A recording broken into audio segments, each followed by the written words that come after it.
Le soleil de septembre battait sans pitié sur le parc des expositions du Montana, où battait son plein la vente annuelle de chevaux. L'air était chargé d'odeurs de foin, de cuir et de poussière, mêlé au bavardage d'exciter des acheteurs potentiels et aux hennissements occasionnels des chevaux. Jack Mitchell, un ouvrier de ranch de 24 ans aux mains burinées et aux yeux bleus déterminés, marchait lentement dans les couloirs entre les stalles, ses bottes usées soulevant de petits nuages de poussière à chaque pas. Il n'avait pas prévu d'acheter un cheval aujourd'hui. Son grand-père, le vieux William Mitchell, l'avait envoyé observer les prix et peut-être repérer des reproducteurs potentiels pour leur petit ranch familial. Mais quelque chose le poussait sans cesse vers l'arrière du domaine, au-delà des meilleurs spécimens et des chevaux de concours, vers les animaux les moins désirables. C'est alors qu'il le vit. Dans le coin le plus éloigné de la dernière grange, debout dans l'ombre qui ne pouvait pas vraiment cacher son triste état, se trouvait un étalon baie. Les côtes du cheval étaient clairement visibles à travers sa robe terne et sa tête était basse, mais il y avait quelque chose dans sa posture qui attira l'attention de Jack. Malgré son négligence évidente, le cheval gardait une dignité tranquille qui témoignait d'un esprit inébranlable. « Celui-là ne vaut pas la peine de se faire tirer dessus », commenta une voix rauque derrière Jack. Il se tourna pour voir Chuck Henderson, un riche éleveur du comté voisin, secouer la tête. L'ancien propriétaire s'est retrouvé en faillite, laissant ses chevaux mourir de faim. Celui-ci est le dernier du lot. Jack s'approcha lentement de l'écurie, le cœur battant contre ses côtes. L'étalon releva légèrement la tête, dévoilant des yeux qui semblaient contenir des siècles de sagesse malgré son apparente jeunesse. Ils étaient de la couleur d'un vieux whisky, clairs et profonds, et il se fixait sur Jack avec une intensité qui lui coupa le souffle. « Salut, mon garçon », murmura Jack en tendant la main vers le nez du cheval. L'étalon le regarda avec méfiance mais ne s'écarta pas. Après un moment d'hésitation, il tendit son cou vers l'avant et toucha la paume de Jack avec son museau de velours. Le contact fit frissonner Jack, non pas de peur, mais d'une certitude soudaine qui s'était installée dans ses os. « Comment s'appelle-t-il » demanda Jack sans quitter le cheval des yeux. « Tonnerre » répondit Chuck avec un ricanement moqueur. Même si, sans valeur, lui conviendrait mieux. Jack ignora le commentaire, étudiant la conformation du cheval sous les signes évidents de négligence. Malgré son état actuel, Thunder avait de bonnes ossatures, des jambes fortes, une poitrine profonde et une tête fière. Mais c'était plus que ça. Dans ses yeux connaisseurs, Jack vit quelque chose qu'il reconnaissait, la même détermination qu'il avait ressentie toute sa vie, prouvant que les gens avaient tort qui disaient qu'il n'arriverait jamais à rien sans ses parents. La voix du commissaire-priseur grésillait dans le vieux système de sonorisation, annonçant qu'il passait au dernier lot. Jack porta la main à sa poche arrière, où son portefeuille contenait toutes ses économies. Ce n'était pas grand-chose, il avait mis de côté de l'argent pour un acompte sur son propre terrain, mais en regardant Thunder, il savait que les plans pouvaient changer. « Il ne mérite pas que tu lui consacres du temps, mon fils, » dit Chuck en tapotant l'épaule de Jack. « Même si tu l'obtenais gratuitement, la nourriture et les soins coûteraient plus cher que ce qu'il vaut. » Mais Jack se dirigeait déjà vers le bloc de vente aux enchères, sa décision prise. La foule s'était considérablement éclaircie, il ne restait plus qu'une poignée de personnes pour enchérir sur les lots les moins désirables de la journée. Lorsque Thunder fut conduit à la vente, il y eut plus de chuchotements et de hochements de tête que de considérations sérieuses. Le 157, étalon baie de 5 ans, a annoncé le commissaire-priseur, la voix sans enthousiasme dont il faisait preuve pour les lots précédents. La mise à prix est de $100, est-ce que j'entends $100? Le silence qui suivit fut assourdissant. Thunder se tenait sur le billot, la tête légèrement relevée, comme s'il savait que c'était sa dernière chance. Jack leva la main. $100 pour le jeune homme à la chemise bleue, annonçait le commissaire-priseur, le soulagement évident dans la voix. Est-ce que j'entends $150? Aucune autre main ne se leva. Chuck Henderson et quelques autres regardaient Jack avec un mélange de pitié et d'amusement. Une fois, 2 fois, vendu au jeune homme en bleu pour $100. Alors que Jack s'approchait du billot pour récupérer son nouveau cheval, il entendit les murmures autour de lui. « C'est du gaspillage d'argent, » dit quelqu'un. « Ce garçon a plus de cœur que de bon sens, » ajouta un autre. Mais lorsqu'il atteignit Thunder et regarda à nouveau dans ses yeux intelligents, Jack sut qu'il avait fait le bon choix. Le chemin du retour serait long près de 25 km jusqu'au ranch Mitchell, mais Jack n'y voyait pas d'inconvénient. Il avait appris très tôt que les choses qui en valaient la peine exigeaient généralement un effort supplémentaire. Alors qu'il emmenait Thunder loin du lieu de la vente aux enchères, le soleil couchant peignait le ciel de nuances éclatantes d'orange et de violet, projetant de longues ombres sur le chemin poussiéreux devant lui. Thunder se déplaçait lentement mais sûrement à ses côtés, trébuchant parfois sur ses jambes affaiblies par des mois de malnutrition. À chaque fois, Jack s'arrêtait, parlait doucement au cheval et lui laissait le temps de retrouver son équilibre. « Doucement, partenaire, disait-il en passant une main douce sur le cou de Thunder. Nous avons tout le temps du monde.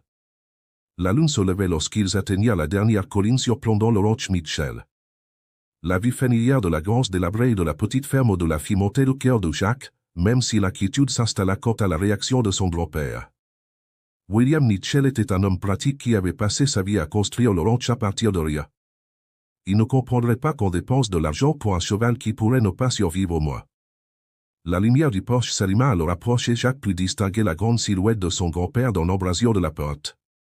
Le vieil homme sortit sur le porche, le visage caché dans l'ombre mais sa posture en disait long. « C'est ça que tu as ramené à la maison. » La voix de William résonna dans la cour, aiguë et désapprobatrice. « De tous les chevaux de cette vente aux enchères, tu en as choisi un qui ressemble à la mort réchauffée. » Jack conduisit Thunder à la grange avant de répondre, en prenant soin de le mettre dans une stalle propre avec de l'eau fraîche et une petite portion de foie. Trop de nourriture trop vite ne ferait que le rendre malade. Ce n'est qu'à ce moment-là qu'il se tourna vers son grand-père, qui les avait suivis dans la grange. « Il a de bonnes bases, grand-père, dit Jack à voix basse, croisant le regard sévère de l'homme plus âgé. Et quelque chose d'autre ou quelque chose de spécial. Je ne peux pas l'expliquer, mais je sais que c'est là. » William Mitchell s'approcha et examina Thunder avec l'œil expérimenté d'un cavalier. L'étalon soutint son regard avec constance et, pendant un instant, quelque chose brilla sur le visage du vieil homme, une reconnaissance, peut-être, ou un souvenir. « Ta grand-mère aurait fait la même chose, dit-il enfin, la voix bourrue d'émotion. Elle n'aurait jamais pu repousser une créature dans le besoin, cette femme. » Il se tourna vers Jack, son expression s'adoucissant légèrement. « Il est de ta responsabilité. Chaque petit soin, chaque dollar dépensé pour la nourriture, tout sort de ta poche. Tu comprends? » Jack hocha la tête, le soulagement l'envahissant. « Oui, monsieur. Je comprends. » « Eh bien, dit William en se tournant vers la maison, il vaut mieux se reposer un peu. Ce cheval va avoir besoin de beaucoup de soins à partir du lever du soleil. » Resté seul dans la grange, Jack prit un moment pour simplement observer Thunder. Le cheval avait déjà commencé à manger sa petite portion de foie, mangeant lentement mais sûrement. Dans la douce lumière des vieux meubles de la grange, Jack pouvait voir des dizaines de petites cicatrices et marques de négligence qui auraient besoin d'attention, mais pour l'instant, il était content de savoir que Thunder était en sécurité, avec le ventre plein et un endroit propre pour se reposer. « Demain, c'est le premier jour de ta nouvelle vie, » murmura Jack en passant la main à travers les barreaux du box pour donner une dernière tape à Thunder. Le cheval leva la tête, caressa la main de Jack et, à cet instant, un lien se forma qui allait changer leur vie à jamais. Alors que Jack retournait à la maison, son esprit était déjà occupé à réfléchir à des plans pour la réhabilitation de Thunder. L'air frais de la nuit portait le doux parfum de la luzerne des champs voisins et les grillons chantaient leur symphonie du soir. La vieille ferme se découpait sur le ciel étoilé du Montana, ses planches patinées par les intempéries contenant des décennies d'histoire familiale dans leur grain. À l'intérieur, la maison était silencieuse, à l'exception du doux tic-tac de l'horloge antique de sa grand-mère dans le salon. Jack trouva une assiette de dîner qu'il attendait dans le micro-ondes, la manière silencieuse de son grand-père de montrer son affection. Tandis qu'il mangeait sur la table de cuisine usée, ses yeux ne cessaient de dériver vers la grange visible à travers la fenêtre, où une seule lumière brillait encore doucement. Cette nuit-là, Jack n'arrivait pas à trouver le sommeil. Il était allongé dans sa chambre d'enfant, entouré des ombres familières des trophées de rodéo et des vieilles photos, ses pensées revenant sans cesse à Thunder. Les yeux du cheval le hantaient où il reflétait une telle intelligence, une telle force tranquille malgré tout ce qu'il avait traversé. Jack avait parfois vu ce même regard dans les yeux de son grand-père, quand le vieil homme pensait que personne ne le regardait et que son esprit revenait à des moments plus difficiles. Bien avant l'aube, Jack était déjà réveillé et habillé, enfilant ses bottes de travail devant la porte arrière. L'air matinal mordait sa veste alors qu'il traversait la cour, son souffle formant de petits nuages dans la fraîcheur qui précédait l'aube.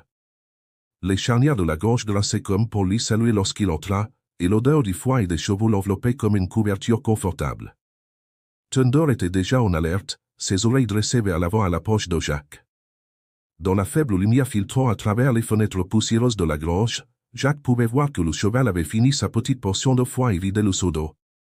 C'était un signe prometteur, l'appétit était souvent la première chose à disparaître lorsqu'un cheval abandonnait la vie. « Bonjour, partenaire », dit doucement Jacques en s'approchant du stand. Le tonnerre grogna doucement en réponse, un son qui fit bondir le cœur de Jacques. C'était à peine plus qu'un murmure, mais c'était une communication ou une reconnaissance. La confiance prendrait du temps à s'établir, mais c'était un début. Jacques passait l'heure suivante à nettoyer soigneusement le box de Thunder, tout en parlant doucement de rien en particulier ou du temps qu'il faisait, de ses projets pour la journée, des souvenirs d'autres chevaux qu'il avait connus. Thunder semblait écouter, ses oreilles constamment rivées sur la voix de Jacques, ses yeux suivant chacun de ses mouvements. Lorsque Jacques apportait du foin frais et de l'eau, le cheval attendait patiemment au lieu de se précipiter comme le ferait un animal affamé. Il y avait définitivement quelque chose de spécial chez ce cheval. Le soleil commençait à peine à peindre le ciel oriental lorsque William Mitchell apparut dans l'embrasure de la porte de la grange, deux tasses fumantes dans ses mains burinées. Il entendit une Jacques sans un mot, et ensemble ils regardèrent Thunder préparer méthodiquement son petit déjeuner. « Ta grand-mère l'aurait appelé une vieille âme », dit finalement William, la voix rauque à cause du souvenir. Elle disait toujours qu'on pouvait déterminer le caractère d'un cheval en observant comment il mange quand il a faim. Ceux qui s'emparent de leur nourriture ont peur. Ceux qui mangent régulièrement et calmement, même quand ils ont faim, sont ceux qui ont de la profondeur. Jacques sirotait son café, laissant la chaleur se répandre dans sa poitrine. Son grand-père parlait rarement de grand-mère Sarah, même maintenant, 5 ans après son décès. Son absence était parfois comme un phénomène physique, un vide dans leur vie que rien ne comblait vraiment. « Je me souviens qu'elle disait ça », répondit doucement Jacques. Elle me disait que les chevaux portent en eux la sagesse, transmise de génération en génération par des courses en liberté sous le ciel ouvert. William hocha la tête, un sourire étincelant sur ses lèvres. Elle aurait hypothéqué la ferme pour sauver celle-ci, tout comme tu as dépensé tes économies. Peut-être. Il s'arrêta, se raclant la gorge, peut-être qu'il y a plus d'elle en toi que je ne le pensais. Les mots restèrent suspendus entre eux, lourds de sens. Jacques savait ce que cela coûtait à son grand-père de faire un tel aveu. Le vieil homme avait toujours été avare d'éloges, persuadé que le travail acharné devait être sa propre récompense. Mais il y avait des couches d'approbation dans ces quelques mots qui signifiaient plus que n'importe quel long discours n'aurait pu le transmettre. Ils finirent leur café dans un silence confortable tandis que le soleil se levait sur les collines de l'Est, peignant l'intérieur de la grange de bandes de lumière dorée. La journée à venir allait être longue et difficile, Thunder avait besoin de soins vétérinaires, un programme d'alimentation minutieux devait être établi et il y avait d'innombrables petites blessures à soigner. Mais en observant la détermination tranquille du cheval pendant qu'il mangeait, en voyant la confiance qui commençait déjà à se construire dans ses yeux intelligents, Jacques savait avec une certitude absolue que chaque minute et chaque dollar en vaudrait la peine. Le bruit des pneus sur le gravier annonçait l'arrivée du docteur Sarah Jenkins, la vétérinaire locale que Jacques avait appelée la veille. Alors que William se dirigeait vers elle pour l'accueillir, il s'arrêta devant la porte de la grange. « Ta grand-mère a toujours dit que tout arrive pour une raison, dit-il sans se retourner. Peut-être que Thunder t'a trouvé autant que tu l'as trouvé. » Sur ce, il sortit dans la lumière du matin, laissant Jacques méditer sur la vérité de ses mots. Thunder leva la tête de son foin, fixant Jacques avec ce regard profond qui les avait réunis pour la première fois. Dans la lumière fraîche du matin, Jacques pouvait voir des paillettes d'or dans ses yeux bruns, comme des promesses en attente d'être tenues. Quels que soient les défis qui les attendaient, ils les relèveraient ensemble, deux âmes sœurs réunies par le hasard, le destin ou quelque chose entre les deux. Le docteur Sarah Jenkins entra dans l'écurie avec la grâce confiante de quelqu'un qui avait passé sa vie à côtoyer des chevaux. Ses cheveux argentés étaient tirés en arrière en une tresse pratique et des rides de rire se plissaient autour de ses yeux alors qu'elle observait la scène devant elle. Elle était vétérinaire locale depuis plus de 3 décennies et il n'y avait pas un seul cheval dans 3 comtés qu'elle n'ait pas soigné à un moment donné. « C'est donc notre nouveau patient, dit-elle, son regard expérimenté examinant l'état de Thunder. Elle posa soigneusement sa trousse médicale et s'approcha de la cabine, ses mouvements étonnants et réfléchis. Thunder la regarda avec intérêt mais sans peur, ce qui la fit sourire. « Il a de beaux yeux », remarqua-t-elle en jetant un coup d'œil à Jacques. Clair et alerte, c'est toujours bon signe. L'heure suivante fut une danse minutieuse d'examen et d'évaluation. Le docteur Jenkins vérifia les dents de Thunder, écouta son cœur et ses poumons, passa ses mains expertes le long de ses jambes pour vérifier s'il y avait de la chaleur ou un gonflement, et préleva des échantillons de sang pour les tester. Pendant tout ce temps, Thunder resta remarquablement coopératif, comme s'il comprenait que ces étranges procédures étaient faites pour son bien. « Eh bien, dit finalement le docteur Jenkins, se redressant et prenant des notes dans son journal en cuir usé. Il a certainement traversé les épreuves, mais il n'y a rien ici qui ne puisse être réparé avec du temps et des soins appropriés. Elle leva les yeux vers Jacques, son expression sérieuse. Ce sera un long chemin cependant. Il est sévèrement mal nourri, a une charge de fer modérée que nous devrons traiter avec soin, et il y a de vieilles blessures qui n'ont jamais bien cicatrisé. Jacques hocha la tête, absorbant chaque mot. Quoi qu'il en coûte, dit-il doucement, posant une main sur le cou de Thunder. Le cheval se pencha légèrement vers lui, un geste qui ne passa pas inaperçu auprès du vétérinaire. Tu sais, dit-elle, sa voix prenant un ton pensif, je fais ce travail depuis assez longtemps pour savoir que parfois, le médicament le plus important n'est pas quelque chose que l'on peut mettre dans une seringue. Elle fit un geste vers la façon dont Thunder s'était positionné, légèrement incliné vers Jacques alors même qu'elle l'examinait. Il a déjà noué des liens avec toi. Ce genre de confiance, surtout chez un cheval qui a subi un traumatisme, c'est rare. Et cela peut faire toute la différence dans la guérison. William, qui observait en silence depuis la porte de la grange, s'avança. « Que devons-nous faire » demanda-t-il, sa nature pratique s'affirmant. La question avait plus de poids qu'un simple avis médical, c'était une reconnaissance de son engagement total à soutenir la décision de Jacques. Le docteur Jenkins sortit de son sac un épais paquet de papier. J'ai rédigé un plan de soins complet. Nous commencerons par de petits repas fréquents 6 fois par jour pour commencer. Voici le mélange d'aliments que je veux que vous utilisiez. Elle passa en revue chaque détail méthodiquement, des horaires d'alimentation au programme d'exercice en passant par les protocoles de médication. Jacques prenait des notes sur son téléphone tandis que William posait occasionnellement des questions de clarification.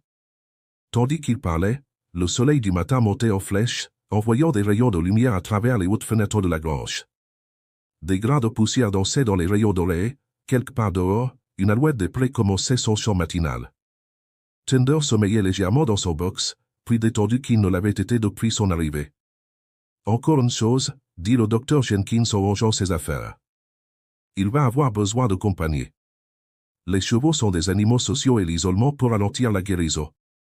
Avez-vous d'autres chevaux avec lesquels vous pourriez le mettre en liberté une fois qu'il sera plus fort? Voilà la vieille belle, proposa William, faisant référence à la gentille jument qu'ils utilisaient pour enseigner aux jeunes cavaliers. Elle est douée avec les nouveaux arrivants, elle n'a jamais rencontré de cheval qu'elle n'aimait pas.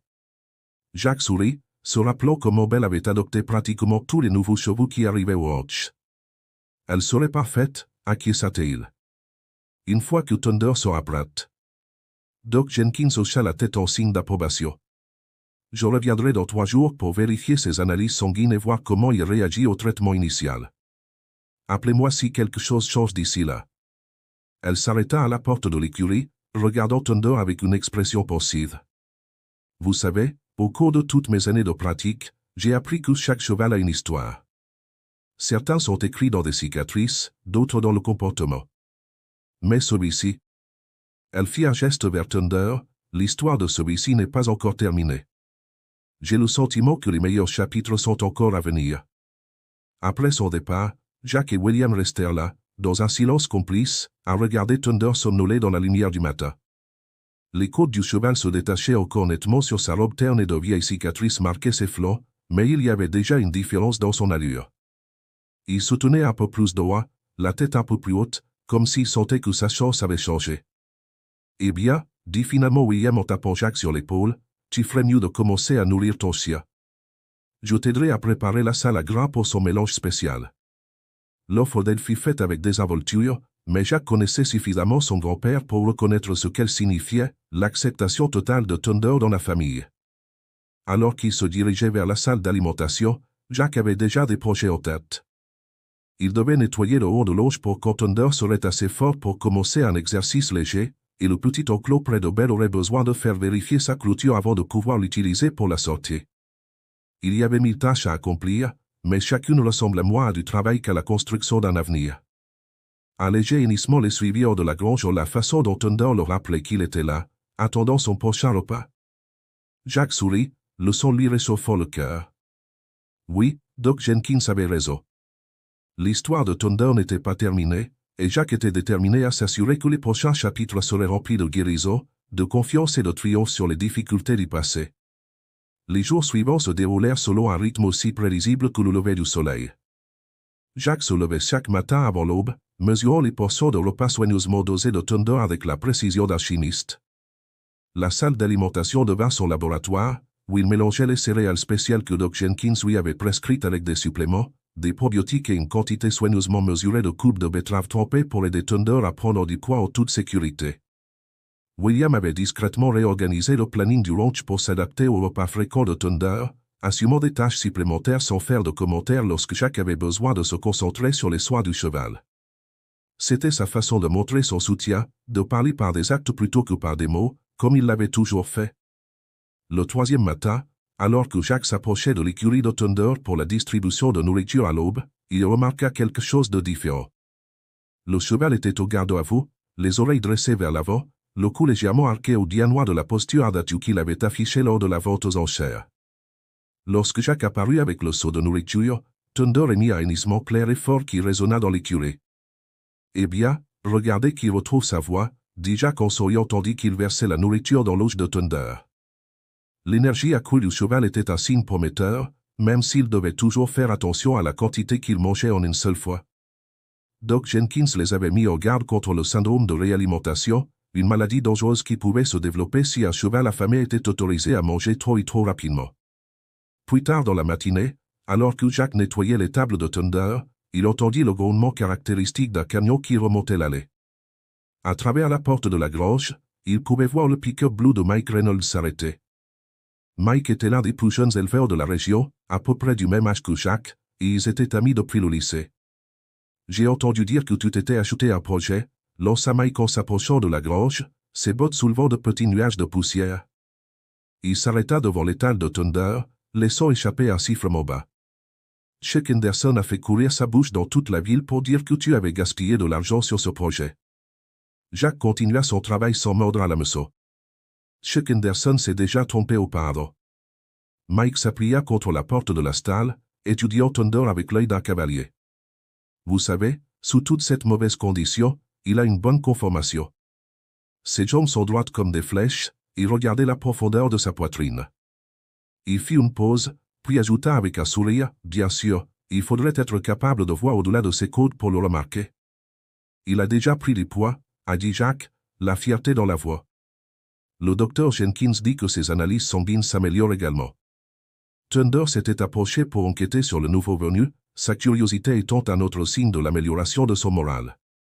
Mike lui tendit la main, paume vers le haut, et Thunder la renifla prudemment avant de lui toucher brièvement le nez.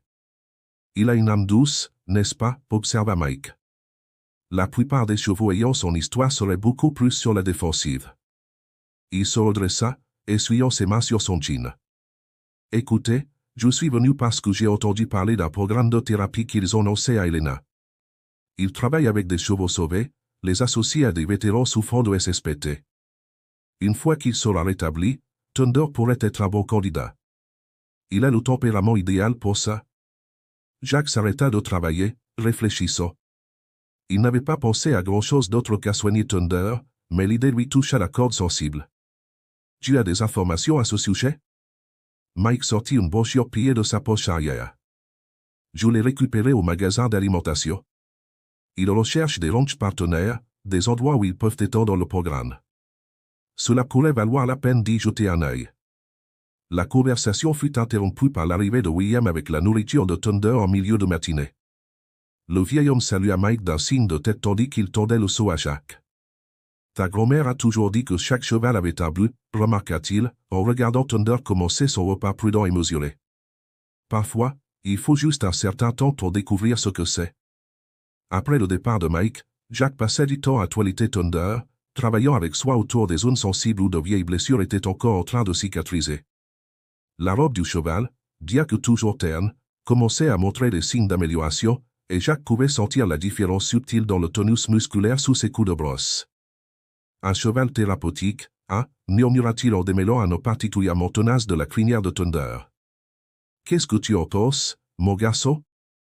Thunder tourna la tête vers Jacques et, à cet instant, quelque chose se passa entre eux, un éclair de compréhension, peut-être, ou un aperçu partagé des possibilités. Les yeux du cheval, autrefois ternes de résignation, contenaient maintenant une étincelle de vie qui devenait plus forte de jour en jour.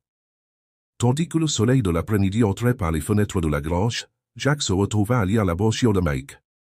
La philosophie du programme lui parlait, l'idée que la guérison pouvait aller dans les deux sens, que les esprits brisés pouvaient se réparer les uns les autres. Il pensa à la nature douce de Thunder, à sa force tranquille, à la façon dont il avait conservé sa dignité même au Cuba. Le bruit des sabots provenant du pré attira son attention. Belle, leur vieille jument, courait le long de la clôture, agitant ses talons dans la lumière de fin d'après-midi. Thunder la regardait avec intérêt, laissant échapper un doux hennissement de salutation. Bientôt, pensa Jacques, il serait en mesure de les présenter correctement. Un autre pas en avant sur le long chemin vers la guérison. William apparut dans l'embrasure de la porte de la grange, sa silhouette éclairée par le soleil couchant. « C'est l'heure du repas du soir », annonça-t-il, avant d'ajouter avec une douceur inhabituelle, « il a meilleure mine de jour en jour, vous savez. Il est plus grand. » Jacques hocha la tête, ressentant une bouffée de fierté et d'espoir. Chaque petite amélioration, chaque signe de force retrouvé de Thunder, lui semblait une victoire personnelle. Les défis à venir étaient toujours importants, mais ils n'étaient plus intimidants. Chaque jour qui passait, le lien entre le cheval et l'humain se renforçait, construit sur une base de confiance, de patience et de dévouement sans faille. Alors que la nuit tombait sur le roch, apportant avec elle les premières étoiles et la brise rafraîchissante qui descendait des montagnes, Jacques fit son dernier bilan de la journée. Thunder sommeillait dans son box, une patte arrière repliée en signe de détente ou une posture qui évoquait le confort et la sécurité. Cette vision fit bondir le cœur de Jacques. C'était plus qu'une rééducation, c'était une rédemption, une seconde chance dans la vie pour un cheval qui n'avait jamais perdu sa dignité, même dans ses heures les plus sombres.